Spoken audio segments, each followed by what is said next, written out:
First about Pawan Kalyan. Yesterday we witnessed, in fact, all the channels. उसका जवाब मैं तेलुगु में देना चाहता हूँ. Yeah, you can choose whatever language. But I just wanted to understand, Pawan Kalyan in fact specifically names BRS. He says that BRS has changed its name from TRS. They have constituted party unit in Andhra Pradesh. While they have constituted party unit in Andhra Pradesh, now they are opposing Janasena activities in Telangana. Where did we oppose it? Where did we oppose it? That's what Pawan Kalyan says. It has. He didn't say it, by the way. Don't put words in his mouth. No, He didn't say it. He has mentioned BRS. He has sir. not mentioned BRS at all. He did not say it. Let me answer Yes. your question first. Let me answer this question first. See, తెలుగులో చెప్తాను, మీకు కూడా కొద్దిగా తెలుగు వస్తుంది కాబట్టి. See, ఈ దేశంలో ఏ నాయకుడైనా ఏ నాయకురాలైనా ఒక పార్టీ పెట్టవచ్చు. పార్టీ పెట్టి ఎక్కడైనా పోటీ చేయవచ్చు. ఏ ప్రాంతంలో అయినా ఏ రాష్ట్రంలో అయినా నిరభ్యంతరంగా పోటీ చేయొచ్చు. ప్రజాస్వామ్య భారతదేశంలో అది అందరికీ ఉన్న హక్కు, రాజ్యాంగం ఇచ్చిన హక్కు, బాబాసాహెబ్ అంబేద్కర్ ఇచ్చిన హక్కు, అందులో ఏం అనుమానం అక్కర్లేదు. కానీ ఏ ప్రాంతంలో అయితే మీరు పోటీ చేయాలనుకుంటున్నారో ఆ ప్రాంత ఆకాంక్షలు, ఆ ప్రాంత పరిస్థితులు, ఆ ప్రాంత ప్రజలు, వారి యొక్క మానసిక స్థితిగతులు, వారి యొక్క పోరాటాలు, వారి యొక్క త్యాగాలు కూడా మీరు తెలుసుకోవాలి. వారి మీద అభిమానం ఉండాలి. నేను అడుగుతా ఉన్న పవన్ కళ్యాణ్ గారిని వాళ్ళ, మీరు కొత్తగా పోటీ చేసేది ఏముందండి? జనసేన 2023లో పోటీ చేయలేదా? మీరు చేశారు కదా అసెంబ్లీ ఎన్నికల్లో. మొన్న మున్సిపల్ ఎన్నికల్లో కూడా పోటీ చేశారు కదా 350 వార్డులో. కొత్తగా చేసేది ఏముంది? అండ్ ఇంకోటి, మిమ్మల్ని ఎవరు ఆపుతున్నారు? 2018లో చంద్రబాబు నాయుడు గారు వచ్చారు, పోటీ చేశారు. 23లో మీరు పోటీ చేశారు. పోటీ చేయండి, ఎవరు వద్దంటున్నారు. కానీ మీరు ఇక్కడికి వచ్చి మాట్లాడేటప్పుడు ఇదేదో ఆషామాషిగా ఏర్పడ్డ రాష్ట్రం కాదు, ఇదేదో అనాయాసంగా వచ్చిన రాష్ట్రం కాదు. వేల మంది బలిదానాలతో, రక్తంతో తడిసిన నేల ఇది తెలంగాణ. కాబట్టి ఇక్కడికి వచ్చినప్పుడు 1-2 సార్లు ఆలోచించుకొని మాట్లాడాలి. నేను ఒక మాట అన్నారు, ఆయన అడ్డుకుంటున్నారు. ఎవరు అడ్డుకుంటున్నారు మిమ్మల్ని? ఏదో ఊహాజనితమైన ఒక ప్రపంచం సృష్టించుకొని ఎవరు అడ్డుకున్నారు మిమ్మల్ని? 2018లో పోటీ చేస్తే అడ్డుకోలేదు, 23లో పోటీ చేస్తే అడ్డుకోలేదు, ప్రజలు అడ్డుకున్నారు. మేమేం చేస్తాం దానికి? ఒకటి మాత్రం పక్కా, పవన్ కళ్యాణ్ గారైనా ఎవరైనా సరే తెలంగాణ ఆవిర్భావ దినోత్సవం రోజు వచ్చి ఇక్కడ మేము సభ పెడతాం. అది కూడా గతంలో నేను తెలంగాణ ఏర్పడ్డప్పుడు నాకు ఆ విభజించిన పద్ధతి నచ్చలేదు. ఒక ఆయన అంటాడు తల్లిని చంపి బిడ్డను బతికించారంటాడు, ఇంకొక ఆయన విభజించిన పద్ధతి నచ్చలేదు అంటాడు. ఇవన్నీ ఏంటంటే తెలుగు హైదరాబాదీ అల్ఫాజ్ మే బోల్నా తో గుమా ఫిరాకి బోల్నా బోల్తే ఇసుకో. నాకు ఇష్టం లేదు తెలంగాణ ఏర్పడని సీదా సీదా చెప్పక ఉల్టా పుల్టా మాటలు ఎందుకు? ఇది బాగలేదు, అది బాగలేదు. మరి నువ్వు అది బాగలేక ఇది బాగలేక 11 రోజులు అన్నం తినకుండా ఉంటే మళ్ళీ తెలంగాణ ఆవిర్భావ దినోత్సవం రోజు మీటింగ్ పెట్టాల్సిన అవసరం ఏముంది? సరే మీటింగ్ పెడదాం అనుకున్నావు, అడ్డుకున్నది ఎవరు? కాంగ్రెస్ ప్రభుత్వం. ఏమైనా అనాలనుకుంటే వాళ్ళని అనాలా?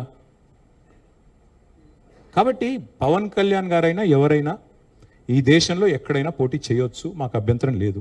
పోటీ చేశారు కూడా కదా మీరు. 2023 మేబీ ఆ బోత్ కరే. మీ అయ్యే జాగీరా.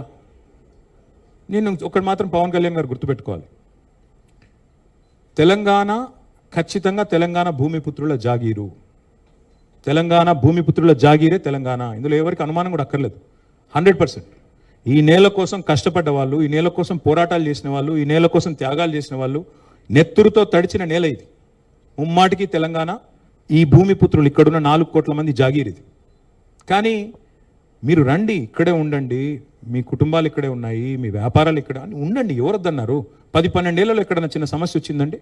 నేను అడుగుతా ఉన్నా, మా దృక్పథం ఎట్లాంటిది అంటే, వైజాగ్ స్టీల్ ప్లాంట్ను ప్రైవేటీకరిస్తున్నారు మోడీ ప్రభుత్వం అంటే మేము మద్దతు పలికాం. తప్పు ఇది మీరు చేస్తుంది, పబ్లిక్ సెక్టర్ అండర్టేకింగ్స్ని కాపాడాలని రిక్వెస్ట్ చేశాం.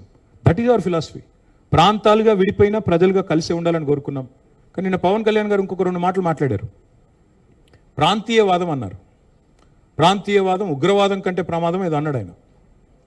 నేను వారికి గుర్తు చేస్తా ఉన్నా, ప్రాంతీయవాదం అంటే మరి పొట్టి శ్రీరాములు గారు 58 రోజుల పాటు ఆత్మ బలిదానం చేసుకున్నారే, పోరాటం చేసి మద్రాస్ ప్రెసిడెన్సీ నుంచి వేర్పడి తెలుగు రాష్ట్రం కావాలి, లింగ్విస్టిక్ బేసిస్గా రాష్ట్రాలు ఏర్పడాలి అనే ఒక ఆకాంక్షతో వారు ఏదైతే పోరాటం చేశారో, లింగ్విస్టిక్ బేసిస్కి వారికి సంబంధం లేదు.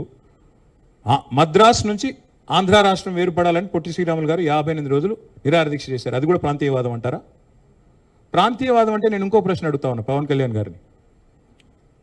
మోడీ గారు ఇవాళ ఆయన ప్రాంతం మీద అభిమానంతో, ప్రాంతీయవాదంతో తెలంగాణకు వచ్చిన ఇండస్ట్రీలను కొట్టుకొని పోతా ఉన్నాడు. కేన్స్ అనే పరిశ్రమ ఇక్కడ పెట్టాల్సి ఉంటే, ఇక్కడ ఒప్పందం కుదుర్చుకుంటే మా హయాంలో మా గవర్నమెంట్లో దాన్ని తీసుకుపోయి గుజరాత్లో పెట్టించారు. మైక్రాన్ అనే సంస్థ ఇక్కడ పెట్టాల్సి ఉంటే, పెట్టుబడి పెట్టేది ఉంటే దాన్ని తీసుకుపోయి గుజరాత్లో పెట్టుకున్నారు.